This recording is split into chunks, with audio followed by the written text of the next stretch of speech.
신지를 향한 축복이 오려로 바뀌기 시작한 지점에는 온라인 커뮤니티에 올라온 짧지만 강렬한 댓글 하나가 있었습니다. 자신을 문헌의 전처 지인이라고 소개한 익명의 네티즌은 이혼 사건 기록 한번 열람해보세요. 정말 깜짝 놀랄 겁니다. 라는 의미심장한 말을 남기며 놀랄의 불씨를 짙었습니다. 파장이 걷잡을 수 없이 커지자 문헌은 결국 자신이 이혼한 경험, 즉 돌싱이며 슬아의 딸이 한 명 있다는 사실을 대중 앞에 고백했습니다. 하지만 대중이 받은 충격은 단순히 그의 과거 때문만은 아니었습니다. 신지와의 관계가 상당히 진전된 후에야 이 모든 사실을 털어놓았다는 점이 그의 진정성에 대한 깊은 의구심을 낳았습니다. 상황을 더욱 복잡하게 만든 것은 바로 이혼 사유에 대한 엇갈린 주장이었습니다. 문헌 측은 어디까지나 원만한 협의 이혼이었다고 선을 그었지만 최초의 익명 폭로는 이혼의 책임이 전적으로 한쪽에 있었다는 이른바 일방적 기책을 암시하며 정면으로 반박했습니다. 만약 평화로운 합의에 의한 이별이었다면 어째서 이토록 희미한 긴 이야기가 따라붙는 것일까요? 왜 그는 자신의 중요한 과거를 연인에게 늦게서야 밝혔던 걸까요? 대중의 의혹은 꼬리에 꼬리를 물고 증폭되었습니다. 법적으로 협의 이혼 서류에는 구체적인 사유가 남지 않기에 진실은 마치 안개 속에 가려진 듯했습니다. 하지만 수면 아래에서는 더 어두운 진실이 있다는 속삭임이 멈추지 않았고 바로 그때 침묵하던 전처로 추정되는 인물이 드디어 입을 열 것이라는 소식이 전해지며 사태는 새로운 국면으로 접어들었습니다. 문헌의 과거에 대한 의혹이 채 가시기도 전에 신지의 가장 가까운 곳에서부터 이상한 신호가 감지되기 시작했습니다. 문헌의 과거에 대한 의혹이 채 가시기도 전에 신지의 가장 가까운 곳, 바로 20년 넘게 동고동락한 코요테 멤버들로부터 의미심장한 신호가 감지되기 시작했습니다. 시작은 때가였습니다. 그는 자신의 인스타그램에 김종민, 신지와 함께 장난스러운 표정을 짓고 있는 사진을 올리며 이승환의 노래, 가족의 가사를 덧붙였습니다. 영원히 함께여야 해요. 사랑해요. 우리, 이는 어떤 상황에서도 신지를 지지하겠다는 피를 나눈 것 이상으로 끈끈한 가족의 조용한 맹세처럼 보였습니다. 사실 멤버들의 이런 걱정은 단순한 기우가 아니었습니다. 2년 전 김종민은 한 프로그램에서 신지의 과거 연애사를 언급하며 분노를 퍼뜨린 적이 있습니다.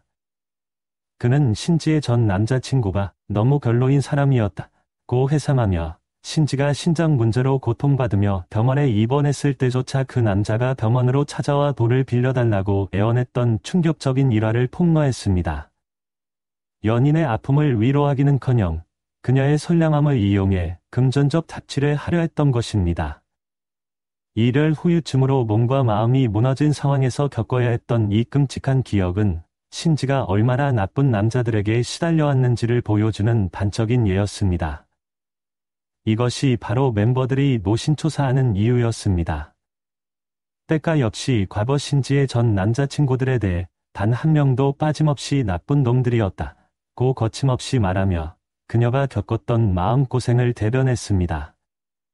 이 저주와도 같은 말은 현재 신지의 곁에 있는 문헌에게로 향하는 날카로운 질문이 되었습니다. 과연 문헌은 이 끔찍한 반복의 예외가 될 수 있을까? 아니면 비극의 또 다른 장을 여는 인물이 될 뿐일까? 만약 코요테 멤버들의 경고가 과거의 아픈 경험에서 비롯된 것이었다면 현재 문헌이 직접 보여주는 이해하기 힘든 행동들은 그들의 우려가 단순한 기우가 아님을 증명하는 듯했습니다. 대중의 의심에 불을 지핀 것은 바로 그의 상식 밖의 태도와 사소하지만 반복되는 거짓말이었습니다. 사건의 시작은 신지의 가족과도 같은 코요테 멤버들과의 첫 상견례 자리였습니다. 상견례는 단순한 만남이 아니라 서로의 가족에게 예를 갖추고 미래를 약속하는 매우 중요한 의식입니다. 그런 자리에 문헌은 트레이닝복 차림으로 나타나려 했습니다. 이는 단순한 실수를 넘어 상대방에 대한 존중이 근본적으로 결여되어 있다는 신호로 읽혔습니다. 뿐만 아니라 그는 멤버 김종민에게 나이살 아니냐며 무례한 농담을 던지는가 하면 같은 업계에 종사하면서도 코요테의 유명세를 몰랐다고 주장했습니다. 20년 넘게 대한민국 가요계의 최전선에 있었던 국민 그룹을 모른다는 것은 단순한 거짓말을 넘어 대중과 신지 모두를 기만하는 행위로 비춰졌습니다. 대중의 분노가 극에 달한 지점은 바로 신지를 대하는 그의 호칭 문제였습니다. 그는 자신의 전처에 대해서는 존칭을 사용하면서 정작 결혼을 약속한 연인 신지를 향해서는 이 친구라고 지칭했습니다. 사랑하는 연인을, 그것도 평생을 함께하기로 한 상대를 어떻게 이 친구라고 부를 수 있을까요? 이는 연인을 동등한 인격체나 미래의 배우자가 아닌 자신보다 낮은 사람으로 취급하는 듯한 뉘앙스를 풍깁니다. 전처에게는 깍듯이 존칭을 쓰면서 현재 자신의 곁을 지키는 신지에게는 이토록 하대하는 듯한 태도를 보이는 것, 이 이중적인 모습의 대중은 그의 진심이 과연 무엇인지 근본적인 질문을 던지기 시작했습니다. 이러한 행적들이 알려지자 대중의 반응은 싸늘함을 넘어 분노로 바뀌었습니다. 구독자가 단 몇천 명에 불과한 한 유튜브 채널의 관련 영상에는 무려 5만 개가 넘는 결혼 반대 댓글이 쏟아졌습니다. 폭발 직전인 여론은 명확한 해명을 요구했지만 그들에게 돌아온 것은 감정적인 위로가 아닌 한법률 전문가의 얼음잔처럼 차가운 분석이었습니다. 폭발 직전인 여론에 답을 내놓은 것은 감정이 아닌 냉철한 이성이었습니다. 유튜브 채널 아는 변호사를 운영하는 이지훈 변호사는 핵심을 꿰뚫는 한마디를 던졌습니다. 이혼은 흠이 아니지만 거짓말은 흠입니다. 그는 문헌의 가장 큰 문제점이 과거가 아니라 자신에게 불리한 상황이 닥칠 때마다 말을 바꾸는 반복되는 거짓말에 있다고 지적했습니다. 이러한 행동 패턴은 앞으로도 위기 상황에서 상대를 속일 가능성이 높다는 것을 시사하기 때문입니다. 이 변호사는 신지를 위한 매우 현실적인 조언도 덧붙였습니다. 첫째, 문헌의 책임감을 확인하고 싶다면 전처와의 사이에서 낳은 딸에게 양육비를 제대로 보내고 있는지 그 송금 내역을 확인하라는 것이었습니다. 자식에 대한 최소한의 의무조차 다하지 못하는 사람이 새로운 가정을 책임질 수 있겠냐는 날카로운 지적이었습니다. 둘째, 만일의 사태에 대비해 신지 자신의 재산을 보호할 수 있는 법적 안전장치, 즉 부부 재산 약정을 결혼 전에 반드시 작성하라고 강력히 권고했습니다. 흥미롭게도 변호사의 이러한 분석은 문헌 스스로 과거 불법 부동산 중개 영업 사실을 인정하면서 더욱 설득력을 얻었습니다.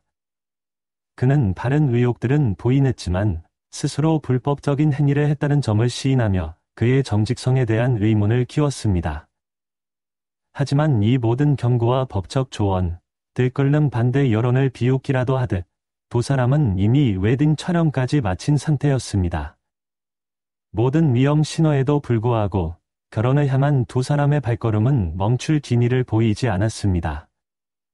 쏟아지는 경고와 수많은 의혹에도 불구하고 신지의 결혼은 이제 돌이킬 수 없는 현실이 되어가고 있습니다.